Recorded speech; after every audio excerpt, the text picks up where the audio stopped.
Have you recently looked around at the state of the world? You know, maybe just scrolled through your news feed or even just tried to buy groceries and felt this creeping sensation that things aren't just breaking down, but that they're becoming fundamentally incredibly absurd. Oh, yeah. Like everything is just off. Right. Not just bad, completely mad. Like the basic rules of reality have somehow just been suspended and everyone in charge is just pretending it's totally normal. It's wild. It really is. I want to start right there today, because if you, listening to this, have been feeling that way, you need to know that you are not losing your mind. No, not at all. That sense of madness you are picking up on isn't a glitch, and it isn't random. It is a highly predictable symptom of a system entering a very specific terminal phase of failure. Yeah, and it is the absolute definition of diagnostic muddy waters. When you are standing in the middle of it, everything just looks like chaos. Just a mess. Exactly. But when you look at it through the right structural lens, the mud clears up entirely. That feeling of absurdity is actually a feature of an architecture that has completely lost touch with its own physical foundation. And to find that lens, we are doing a deep dive today into an incredibly dense, highly analytical document. Oh, it is dense. Very dense. It goes by this somewhat deceptive name of the Candyland Architecture. Now, do not let the playful name fool you. There are no gumdrop buttons or peppermint forests here. No, sadly not. This source material is a serious, full-stack blueprint. Mhm. It details the exact mechanics of how systemic collapse happens, and far more importantly, how you can optimize your own local environment to actually survive the absurdity. Yeah, the Candyland moniker seems almost like a dark joke when you get into the actual text. It really does. Because this document refactors the world's descent into structural madness, not as some unpredictable black swan crisis that nobody could have foreseen. Right, just got a surprise. No. Instead, it frames it as a completely mathematically predictable mode of what it calls redistribution failure. Redistribution Maybe. failure, okay. It provides a rigorous map for why the institutions we rely on feel so completely disconnected from the physical reality we all live in. Well, let's jump straight into that map then. The text introduces a concept it calls the game board, which is built on something called the substrate hierarchy.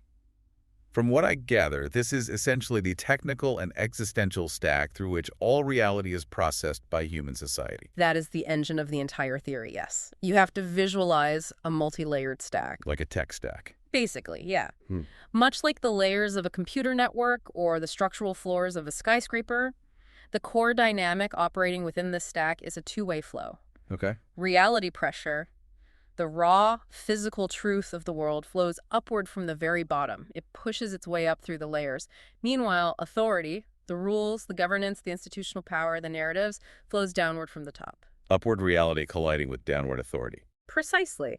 And the central thesis of the Candyland architecture is that systemic collapse occurs when those upward environmental signals outrun the downward institutional responses. So the top can't keep up with the bottom. Right.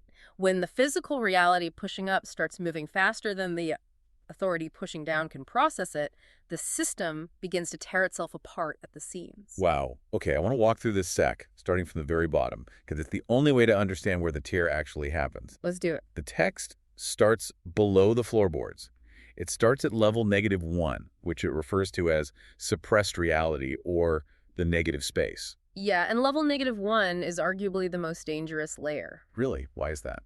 Because it consists of signals that are entirely real yet structurally excluded by society. These are the data points that the system simply refuses to acknowledge. Because admitting they exist would break the current operating model. Exactly. It's the ultimate elephant in the room. Or maybe a whole herd of them. Give me a concrete example of a level -1 signal so we can really picture this. Sure. Think about the global supply chain for electronics. Okay. The official narrative is all about innovation, sleek design, and connecting the world, right? Yeah. The shiny new smartphone every year. Right. But the level -1 reality is the immense, environmentally devastating e-waste dumps in developing nations, or the brutal labor conditions in certain mining sectors. Yeah, I see. Those realities absolutely exist. They generate immense friction and human suffering, but they are structurally ignored by the consumer markets and corporate dashboards. They just don't show up on the spreadsheet. Right. They are suppressed. But here is the critical role of the architecture. Just because you suppress a reality doesn't mean it lacks energy. Oh, wow. It sits at the very bottom of the stack, building immense upward pressure. Which pushes right into level 0, which the text calls the physical substrate. Yes. This is the layer of non-negotiable universe constraints: thermodynamics, energy, raw resource limits, gravity.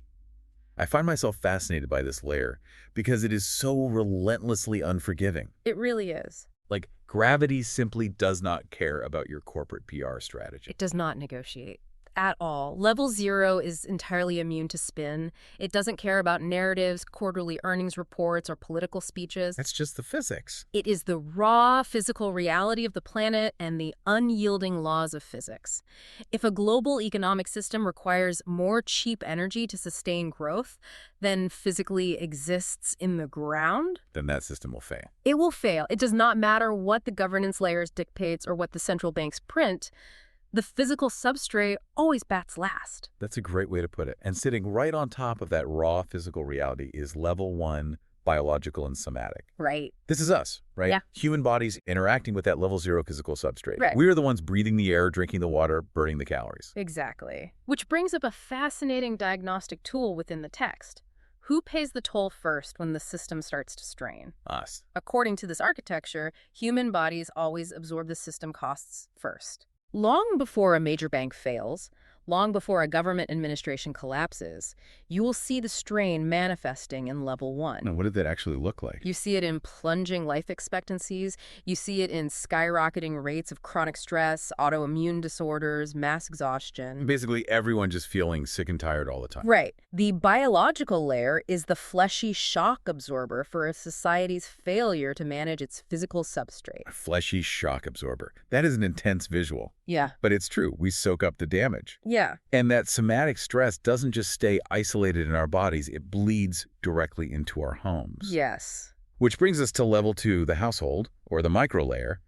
The text calls this the first institutional interface. Because the household is where the abstraction ends. Meaning what exactly? It is the transition point where macroeconomic theories and global policies stop being numbers on a screen and become deeply, unavoidably personal. The household is the smallest unit of administration tasked with organizing the raw biological needs of level 1. So paying the rent, buying groceries, keeping the heat on. Exactly. So we have reality pushing up. The suppressed truths, hitting hard physical limits, straining our biological bodies, and massively stressing our households. That is a ton of upward pressure. A massive amount. And then we hit level 3, the organizational layer. This is where we get the rules, the corporations, the sprawling bureaucracies. Yes. This feels like the layer where the downward flow of authority really starts to clash with the upward pressure of reality. You are hitting the core friction of the text right there. Yeah. What you have to understand about level 3 is its fundamental failure mode. Okay, lay it on me. Organizations are not built to optimize for absolute truth. They are built to optimize for administrative continuity. Wait, unpack that for me. Are you saying a corporation would rather keep the lights on and pretend everything is fine than admit the building is actually on fire? In a structural sense, yes, absolutely. That is terrifying. If an organization reaches a crisis point where it must choose between acknowledging a fundamental level 0 truth that would require dismantling the organization or ignoring that truth to maintain the status quo. The architecture of level 3 guarantee it will almost always choose the status quo. Always. The bureaucracy wants to survive as a bureaucracy more than it wants to accurately reflect reality. So it just lies. Well, it filters out the harsh upward signals from the physical and biological layers because processing them would threaten its own continuity. That is a staggering way to look at corporate culture. Yeah. But it makes so much sense. It explains why middle management so often feels completely divorced from the frontline workers. Right. They literally aren't seeing the same data. The organization is actively filtering out the pain of levels 0, 1, and 2, and then they take whatever sanitized data is left and pass it up to level 4, which is the financial and abstract layer. And level 4 operates entirely on symbolic representations of value. Money, debt instruments, financial derivatives, algorithmic stock markets, all of it. The defining characteristic of this layer is that it is highly legible, meaning it's incredibly easy to read and manipulate on a spreadsheet. Right, because it's just numbers. But it is structurally delayed. It is an abstraction of the physical layers far below it. It's just a derivative of an actual physical resource, or like an hour of human labor. Precisely. And because it is purely abstract, it can be mathematically manipulated independently of the physical substrate for a surprisingly long time. Right, you can just print more money. You can print currency or create complex financial instruments out of thin air. This creates a deeply dangerous illusion of control for the people operating at this level. They think they're managing reality, but they're just managing symbols, which feeds right into what seems like the most dangerous illusion in the whole stack. Level 5, the narrative layer. Yes. This is how meaning is stabilized in a society. It is the stories we tell ourselves about who we are, what we value, and what we're doing. And look, a society requires a narrative layer for cohesion. Sure, we need shared stories to function. But its failure mode is what the Candyland text labels forced coherence or hallucination. Hallucination. That's a strong word for storytelling. But consider the pressure. The lower levels are screaming that the physical and biological systems are breaking down. Right. But the organizational and financial layers refuse to process that pain. So the narrative layer has to work overtime. To cover it up. It has to invent increasingly elaborate stories to make the breakdown seem normal or to blame it on a convenient scapegoat. So it literally hallucinates a reality that isn't there. Yeah. This circles all the way back to the opening question about why everything feels absurd. Exactly. The madness we're feeling in our daily lives is the friction of a level 5 narrative desperately trying to force coherence onto a level 0 reality that is actively collapsing. It is a structural hallucination. And sitting perched above that massive hallucination is level 6 governance. The design authority. Yes. This is the realm of presidents, prime ministers, global regulatory bodies, and high courts. The people who supposedly have their hands on the steering wheel. Supposedly. They do hold formal authority. But the inherent tragedy of level 6, according to this architecture, is its position in the stack. It's too high up. It sits so high up, and the information it receives has been so heavily filtered by organizations, abstracted by finance, and hallucinated by narratives, that it only ever takes action long after the damage to the lower physical and biological levels has become irreversible. It's too late by the time they see it. Okay, let me try to ground this entire stack in an analogy, and you tell me if I'm tracking the text correctly. Go for it. Is this like a massive ocean liner taking on water in the lower decks? Let's say the freezing water rushing in is level 0, the physical reality. Good, yes. The drowning sailors are level 1, the biological layer. The crew trying to patch the holes but failing are level 2 and 3. Meanwhile, the captain is up in his pristine cabin on level 6. Right. But he isn't looking out a window.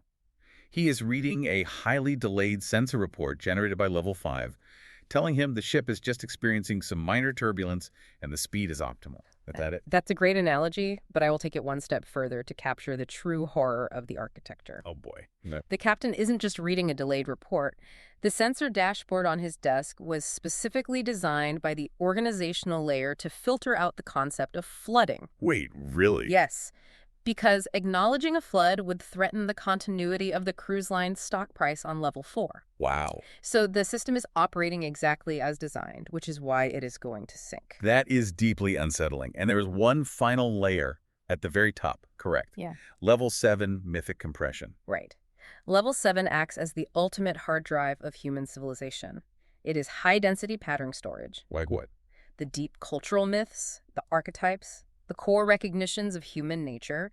This layer survives even when all the operational systems and governments lag or fail completely. So even if the ship sinks, the myth of the ship survives. Exactly. When level 6 governance collapses, level 7 is what human beings fall back on to understand their place in the universe. It operates on a massive civilizational timescale. Okay, so that is the game board. We have upward physical pressure from a flooding hull colliding with downward authority from a captain reading a hallucinated dashboard. That's the board. If that is the board we are playing on, we need to understand the fundamental rules of the game. The text moves into part 2, the physics and the game pieces. This section establishes the invariants and axioms. The unbreakable laws. Exactly. These are the unbreakable laws of the Candyland architecture. It does not matter what the executive summary says. Any operational model that violates these invariants is mathematically doomed. Well, the first one is the anchor for everything else. Yeah. Physical reality is non-negotiable. We talked about this with level 0. Right. Energy is conserved, entropy is real, time only moves in one direction. You cannot spin or market your way out of the laws of thermodynamics. You cannot, which naturally extends into the second invariant, Earth is the containing system. Okay, break that down for me. This reads as a profound critique of modern economic modeling. The text makes a hard rule that economics is a strict subset of ecology. A subset. Yes. Any model that treats the planet, the climate, or raw resources as an external factor is systemically invalid from the moment it is drafted. Wait, but if that is a foundational rule of reality, why do almost all of our global financial models treat the environment as an externality? Because of the legacy of Level 3 and Level 4 architecture? The organizations and the finance layers. Right. Modern economic models were largely formalized during a period of seemingly infinite resource expansion and relatively low global population. So they just assumed it would last forever. They optimized for capital efficiency and simply assumed the physical container, the Earth, was an infinite sink for waste and an infinite source of energy.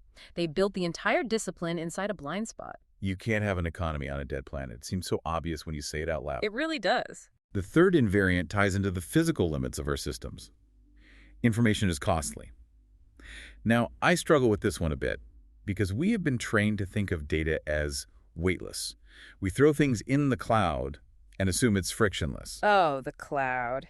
That is a masterpiece of Level 5 narrative hallucination. Because it's not actually a cloud. Not at all. The cloud is actually massive, windowless concrete buildings filled with thousands of servers requiring gigawatts of physical electricity to run and millions of gallons of fresh water to cool. So it's very much a level 0 physical reality. Entirely. Sensing reality, gathering data points, transmitting them up the hierarchy, and storing them requires immense physical energy. So data isn't free. Right. And because information costs physical energy and time, all dashboards everywhere will always lag behind reality. The map is never the territory.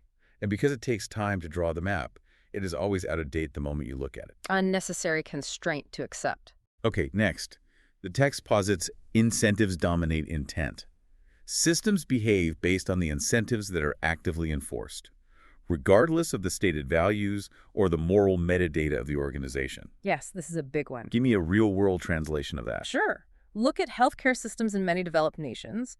The stated intent, the mission statement on the wall, is patient healing and wellness. Right. But the enforced incentive, how the money actually moves, is often tied to the volume of procedures performed, the number of beds filled, or the speed of patient turnover. So the system optimizes for that. Exactly. The system will inevitably optimize for billing and procedure volume, even if it leads to worse health outcomes. The system only sees the enforced incentive. It is entirely blind to the moral intent. If you pay people to cut down trees, they will cut down trees, even if your corporate motto is, "We love forests." The saw doesn't read the motto. That's bleak, but true. Then we encounter the axiom that models are always incomplete. This is a severe warning about the dangers of hyper-optimization.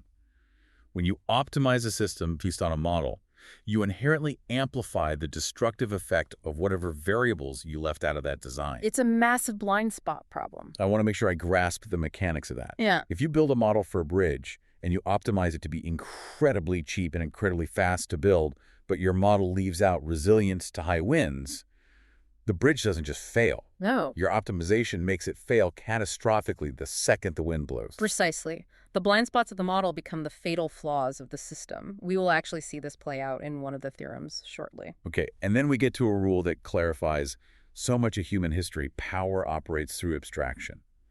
This invariant actually chilled me when I read it. It's sobering.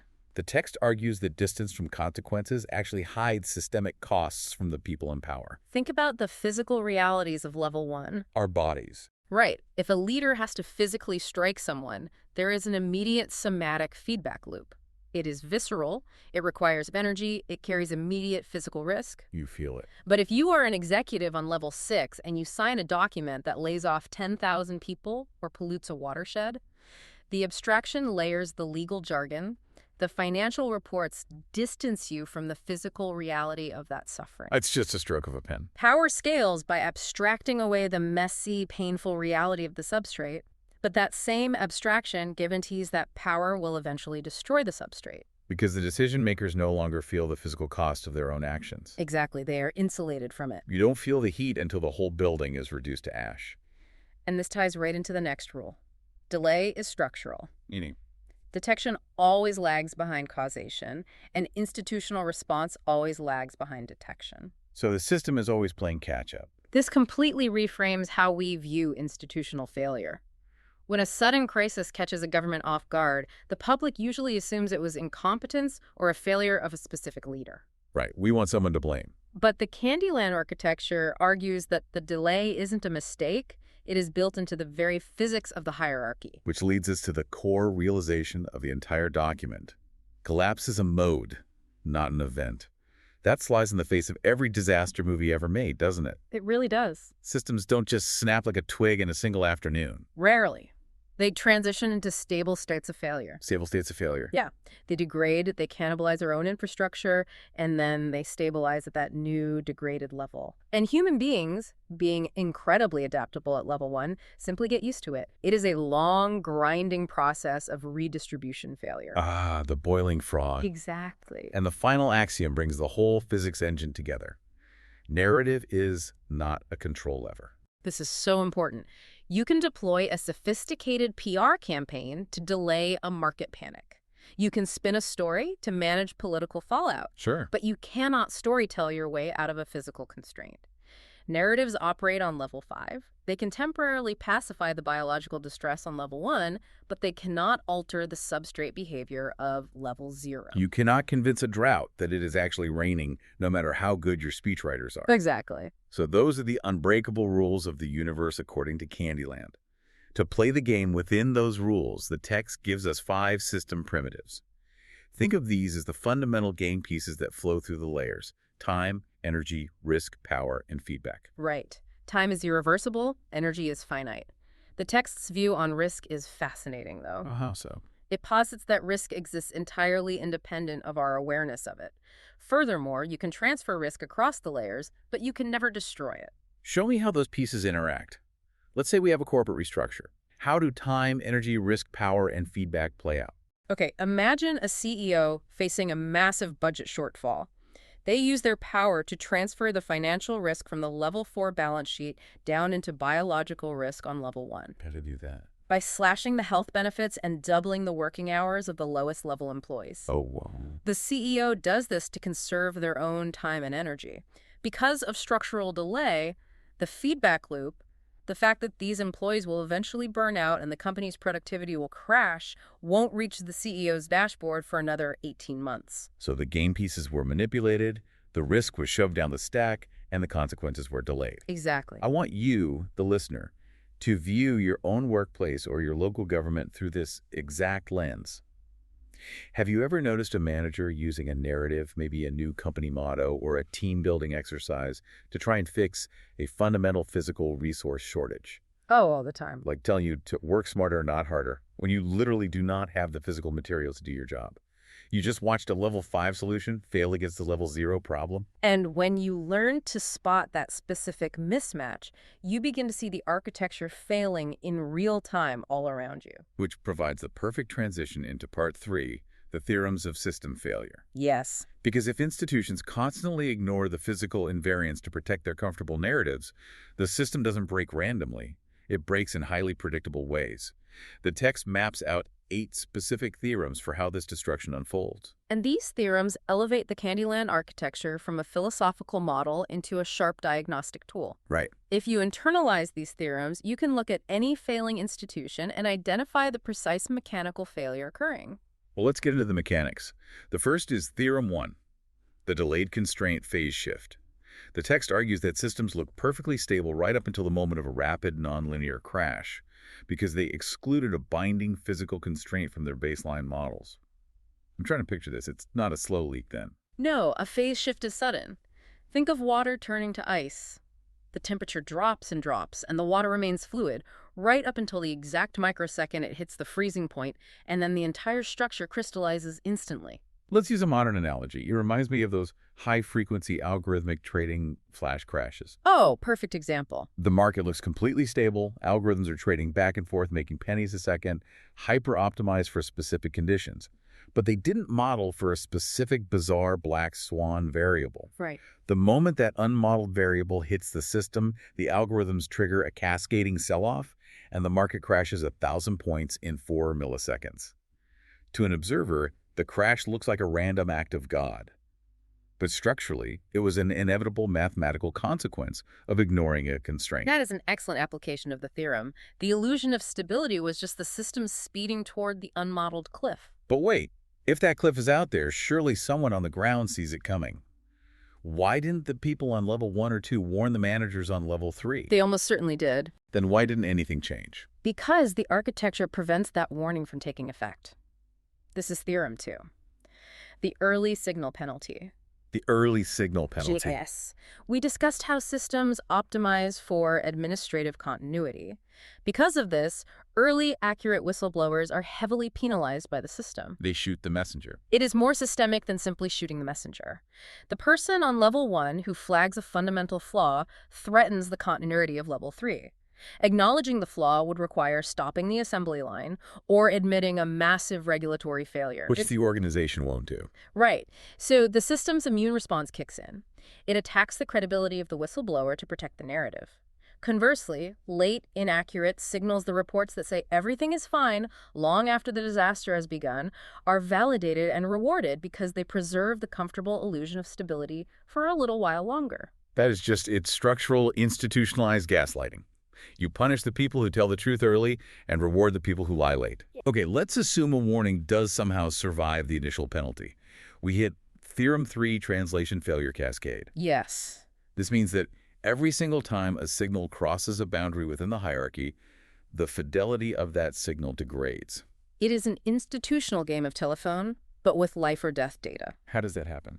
Well, the raw, messy data of reality is gathered at the bottom, but before it can be passed up, it has to be formatted. Of course. It gets smoothed out, summarized into bullet points, sanitized of its emotional or somatic weight, and aggregated into averages. By the time that signal reaches the executive suite, it is entirely devoid of the vital, urgent friction that define the original reality. The warning, the engine is literally melting and throwing shrapnel, becomes a yellow dot on a dashboard labeled suboptimal thermal variance. Precisely the mechanic. Which flows inevitably into Theorem 4 authority lag. This describes the massive gap between formal power and actual situational awareness. Right. Because of the translation failures and the built-in structural delays, the people who actually possess the authority to act are constantly acting on data that is already obsolete. It's the classic military blunder. The generals are always fighting the last war. Right. They were deploying troops to a valley that the enemy abandoned 2 weeks ago, because that's what the sanitized report from last month suggested. They are managing a ghost of the system. What if someone tries to bypass the chain of command? Let's say a brilliant frontline engineer figures out the flaw and walks right into the general's office to explain it. Why wouldn't that work? Because of Theorem 5, the credential gate distortion. In a highly stratified architecture, truth is routinely ignored if the speaker lacks recognized status markers. The system eventually stops evaluating the raw quality or empirical accuracy of the signal and only evaluates the pedigree of the node transmitting it. Status over truth. Always. A mathematically flawless insight from a mechanic on the floor will be discarded without review. Meanwhile, a completely flawed, hallucinated model produced by a prestigious Ivy League consultancy will be adopted globally simply because it passed through the correct credential gates. We see that everywhere. It's maddening. Let's shift to Theorem 6, because this one feels incredibly relevant to the last few years. Okay. Model overfit collapse. Systems that are optimized for historical efficiency lose all general capacity when the environment introduces variance. Can we ground this in the real world? We lived through a massive global demonstration of this recently. Consider just-in-time supply chains leading up to the COVID-19 pandemic. Oh, yes. For decades, corporations used intense data modeling to strip every ounce of waste out of their logistics.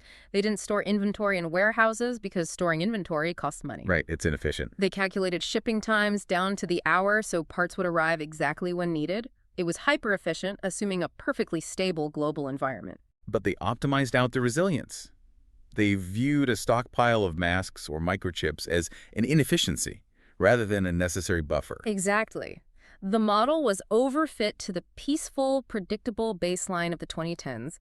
The moment the environment introduced massive variance, a global biological shock to level 0, that hyper-efficient system didn't just slow down, it shattered instantly. It broke. It had zero redundancy, zero slack, and no capacity to adapt. That brings us to Theorem 7, which I find the most fascinating and counterintuitive concept in the entire document: coherence before performance.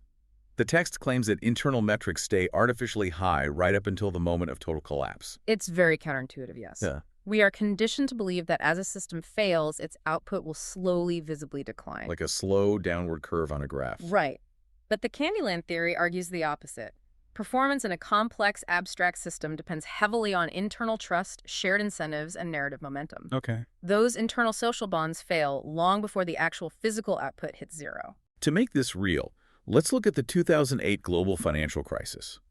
It perfectly models this theorem. It really does. If you looked at the major investment banks, like Lehman Brothers, in the weeks before they went bankrupt, their internal KPIs were green. The models looked incredible. The executives were giving each other massive bonuses based on record-breaking imaginary profits. Exactly. The internal coherence of the organization was rock solid, right up until the exact second the physical reality of millions of defaulted mortgages snapped the system, and the performance went to absolute zero overnight. The system expends its final reserves of energy strictly to maintain the illusion of success. It does this to keep the internal actors blindly playing the game. It becomes a hollowed-out shell that looks completely impenetrable until the moment you tap it and it crumbles to dust. Wow. And when it finally crumbles, we hit the last stage. Theorem 8, narrative substitution. Yes. As the system loses the actual causal ability to fix physical problems, it substitutes narrative coherence to preserve its legitimacy. Right. If a government completely loses control of its energy grid and cannot keep the lights on, it will not admit a level 0 failure. That would be political suicide. Exactly. Instead, it will launch a massive PR campaign about civic duty, resilience, or blaming a foreign adversary. It substitutes a level 5 story for a level 0 reality, attempting to pacify the population while the physical constraints tighten. We have mapped the entire board. We know the physics, the game pieces, and the 8 precise theorems of how the machinery rips itself apart. But theories are clean, and life is messy. I want to pivot to part 4 of the text. Okay. We need to talk about how this architecture actually feels on the ground. How do you, the person listening to this right now, know that we are actively living inside this collapsed regime? The document provides a highly specific and rather darkly named diagnostic tool for identifying this in your daily life. It brings us full circle to the very first question you asked today. About the absurdity. Yes. It is called the Florida Theorem. The Florida Theorem, let me guess. It involves alligators and bizarre news headlines. You are closer than you think. The core premise of the Florida Theorem is that when systemic failure becomes undeniable across the hierarchy, it does not look like a standard, dignified, logical crisis. Oh, right. If you are waiting for a somber news anchor to declare a state of emergency where everyone rationally pulls together, you are looking for the wrong signals. So what does it look like? A system deep in redistribution failure manifests as pure absurdity. It produces hyper-real contradictory outcomes. It produces the kind of headlines that make you stop scrolling and literally question your own sanity. Exactly. The absurdity you are witnessing is the sheer friction of level 0 constraints violently scraping against level 5 narratives. Like cognitive dissonance. It is the cognitive dissonance of a society where you are repeatedly told by the financial layer that the economy is booming, while simultaneously you physically cannot afford to buy basic groceries. That feels like madness because structurally it is madness. And the text points out the exact location where this madness hits the hardest. It identifies a leading indicator of systemic collapse, and it points right at level 2, the household. Yes. Why the household? The household is the ultimate canary in the coal mine of the Candyland architecture. The reason is structural. The household is the smallest architectural unit that is absolutely forced to close 3 distinct loops simultaneously just to survive. Walk me through those 3 loops. First, it must close the thermodynamic loop. This is level 0 and 1. The physical stuff. Right. The household must acquire physical food, clean water, and thermal shelter. Second, it must close the cognitive loop. It has to process the emotional stress of the environment, raise and educate children, and maintain the sanity of its members. And the third? Third, it must close the financial loop. It has to pay the rent and the utilities using the abstract, level 4 currency. And here is the brutal reality. A massive corporation can offshore its thermodynamic costs to another country. A sovereign government can print money to artificially delay its financial loop. But a household cannot do any of that. You cannot print a tomato in your living room, and you cannot abstract away your winter heating bill. You are hitting the core of the text. The household has no abstraction layer to hide behind. Therefore, when the macro systems at levels 3, 4, 5, and 6 fail to align with reality, all of that unresolved tension, all of those unclosed loops cascade downward and land directly on the shoulders of the household. Which is why everyone feels so overwhelmed right now. Exactly. If you want to know the true, unvarnished state of a civilization, do not look at the stock market. Do not look at GDP. Look at the chronic stress levels and the biological health of the average family. And the text gives us a very specific, almost haunting way to measure that local stress. It calls it the negative space signal. Yes, the negative space. It argues that the most reliable signs of systemic stress don't appear in what people are protesting about, but in what cannot be explicitly said. This is a direct callback to level -1, the suppressed reality. As a system tightens and gets closer to collapse, the list of things that are demonstrably true but socially dangerous to acknowledge grows rapidly. The negative space expands. I really want you to examine this in your own life. Think about your community, your extended family, or your workplace. Oh, yeah. What are the topics that are structurally avoided? What are the underlying truths that everyone quietly knows, but if you actually say them out loud in a meeting, the room goes dead silent or you get professionally penalized? Right. That growing zone of conversational silence, that negative space, is your most accurate barometer of underlying systemic pressure. It is the sound of pressure building underneath the floorboards. Yeah. When the floorboards of your society are entirely constructed out of things you aren't allowed to say, the structure is fundamentally unsound. This is incredibly heavy. We have spent this deep dive looking at a full-stack architectural failure where institutions willfully choose hallucination over reality and violently shove all the physical costs down onto our households. It's bleak. Very bleak. So what do we actually do about it? How do we survive this environment? This brings us to part 5 of the text, which is the most fascinating and frankly the most unexpected pivot in the entire blueprint. It is a sharp turn. It moves from macroeconomics to something called the arrow's braid. Yeah, it is a massive, intimate shift in scale. The text acknowledges a harsh reality when the macro systems fail, the standard social contracts, the traditional career paths, the suburban isolation, what the text calls beige scripts, no longer map to complex reality. You can't just play by the old rules. You cannot rely on the old rules to save you. You must entirely refactor how you connect with other human beings. The challenge of survival becomes a challenge of interpersonal environment optimization. Environment optimization. Okay, I want to tread carefully here and really unpack the language because the text gets incredibly technical, almost mechanical, about human intimacy and connection. It uses very distinct terminology. It states that we have to execute something called the multiplicity protocol in order to establish a sovereign freehold. Let's start there. What is the sovereign freehold? The sovereign freehold is the ultimate objective. In a collapsing system, the natural fear-based instinct is to retreat into an isolated node, a bunker mentality where you trust no one. Right, the survivalist mindset. But the multiplicity protocol argues that isolation is a death sentence. Instead, it directs you to weave your connections into a total lattice within your local community. So you have to reach out. You must intentionally create a warm, physical commons where touch, presence, and operational collaboration aren't treated as transactional debts, but as essential shared infrastructure. You are breaking out of the private prison of the stressed, isolated household and building a deeply resilient local network. That sounds great. It is. But how you build that network is heavily constrained by the text.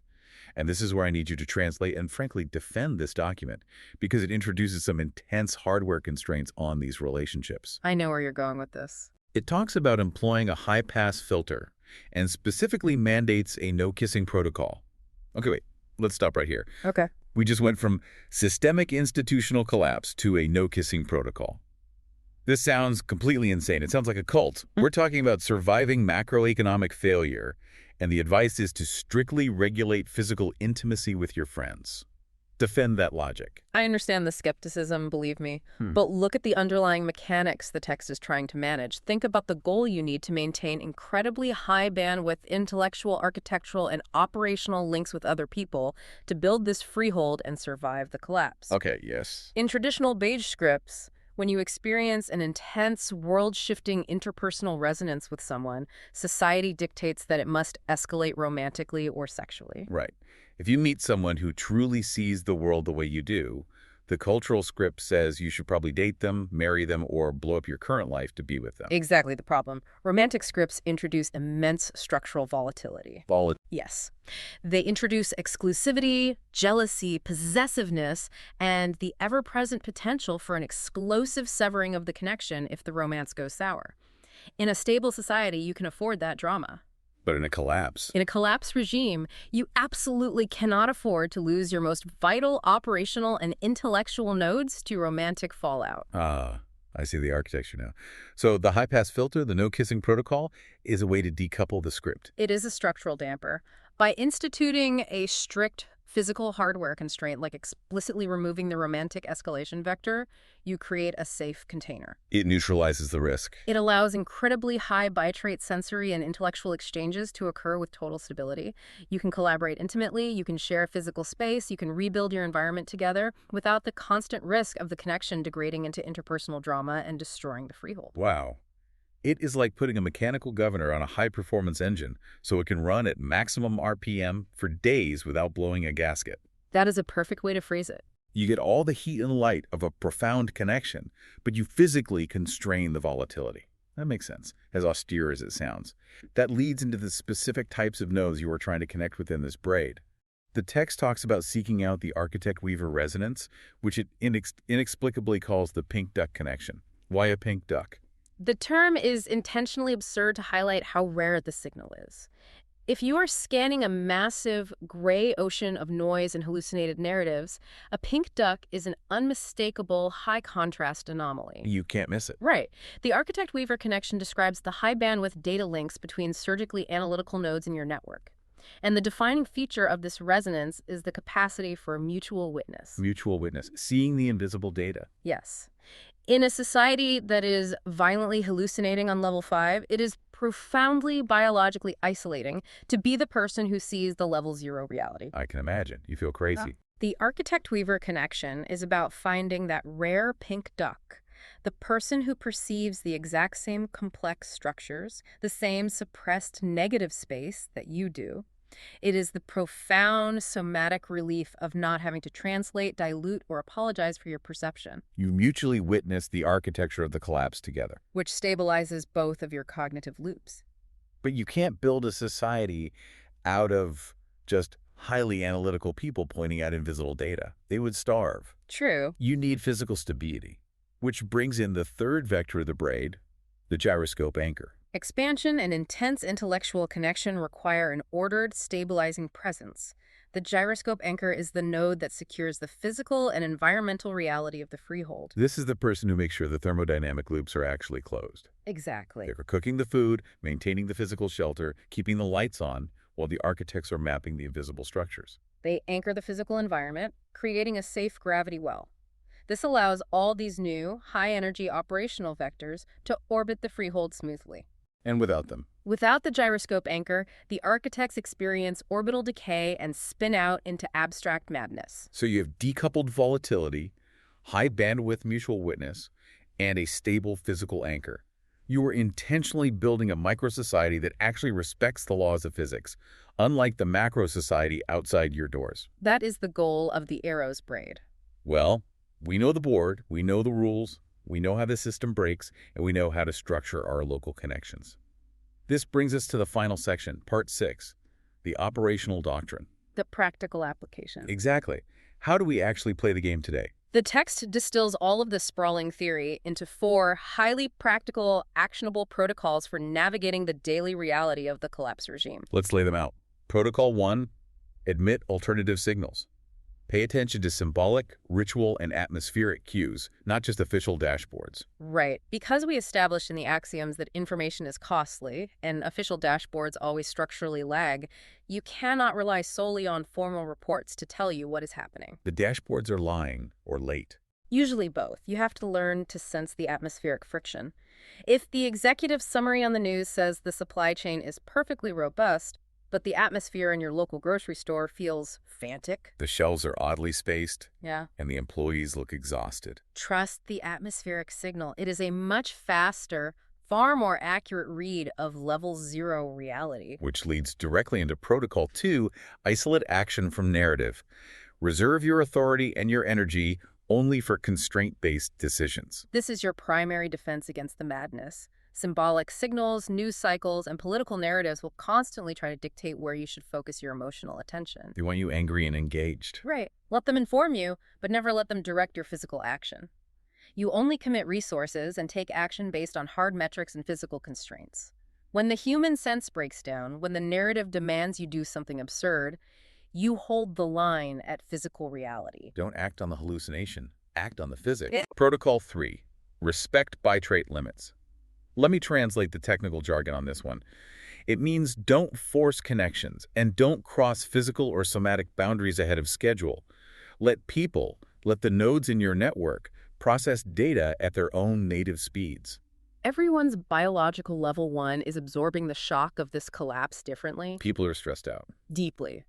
If you try to force someone to see the macro failure before they're cognitively ready, or if you force a level of intimacy in your freehold that they cannot process, you will crash their system. You'll overload them.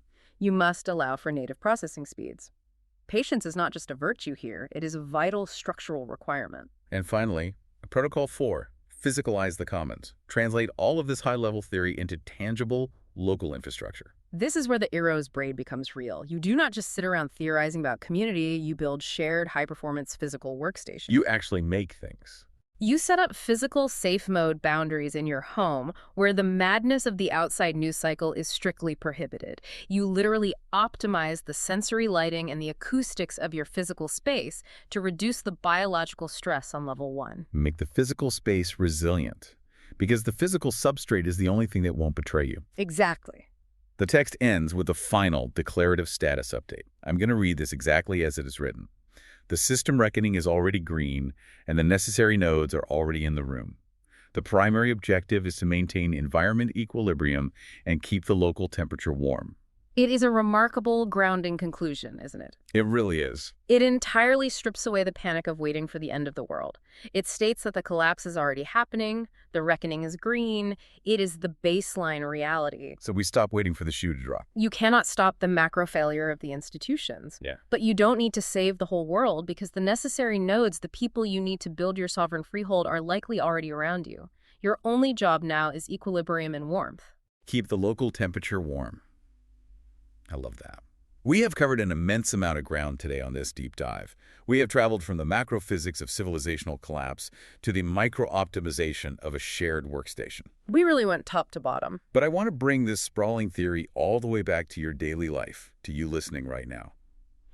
If you take one thing away from this deep dive, let it be this: the absurdity you feel every day when you look at the world is not a personal failing. You are not crazy. You are simply feeling the friction of the architecture failing.